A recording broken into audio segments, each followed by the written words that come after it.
Любой предприниматель знаком с такими терминами, как накладная, акт выполненных работ и счет на оплату, но не все знают, как правильно оформить данные бухгалтерские документы. Накладная – документ, который прикладывают к товару, когда его передают от одного владельца к другому. Накладная относится к первичным бухгалтерским документам. Есть разные формы накладных – товарные, транспортные, товарно-транспортные. Накладную используют при покупке и перевозке товаров. Она подтверждает, что товар перешел от продавца к покупателю. При заполнении накладной важно указать полную и корректную информацию: БИН и название компании, номер и дата составления, наименование организации отправитель, наименование организации получатель, наименование запасов, номенклатурный номер, единица измерения, количество подлежащее отпуску и отпущено, цена за единицу, сумму с НДС и сумму НДС. Всего отпущено количество запасов, сумма прописью, подписи ответственных лиц и печати.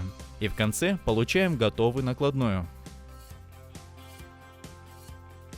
Акт выполненных работ оформляется при взаимодействии поставщика и заказчика, при оплате за выполненные для компании работы и услуги. Акт выполненных работ оформляется вместе со счет-фактурой. У поставщика и заказчика услуги или работ должен быть экземпляр документа, чтобы подтвердить информацию оказания услуг-работ. Рассмотрим пошагово заполнение акта выполненных работ. БИН и название заказчика, БИН и название исполнитель, номер и дата договора, номер и дата составления, наименование работ или услуг, единица измерения, количество, цена за единицу, стоимость НДС, подписи ответственных лиц и печати. И в конце получаем готовый акт выполненных работ.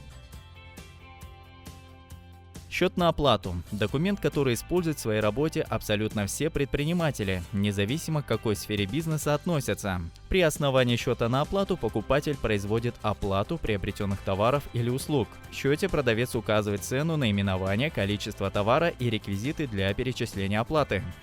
Заполнение счета на оплату. Полное наименование бенефициара – БИН. Сведения об обслуживающем счет банке и реквизиты счета, ИИК банк-бенефициара БИК, КБЕ, код назначения платежа. Полное наименование поставщика БИН-адрес. Полное наименование покупателя БИН-адрес. Номер договора и даты. Наименование работ или услуг, количество, единицы измерения, цена за единицу, стоимость НДС, в том числе сумма НДС. Всего к оплате сумма прописью, подписи ответственных лиц и печать. И в конце получаем готовый счет на оплату.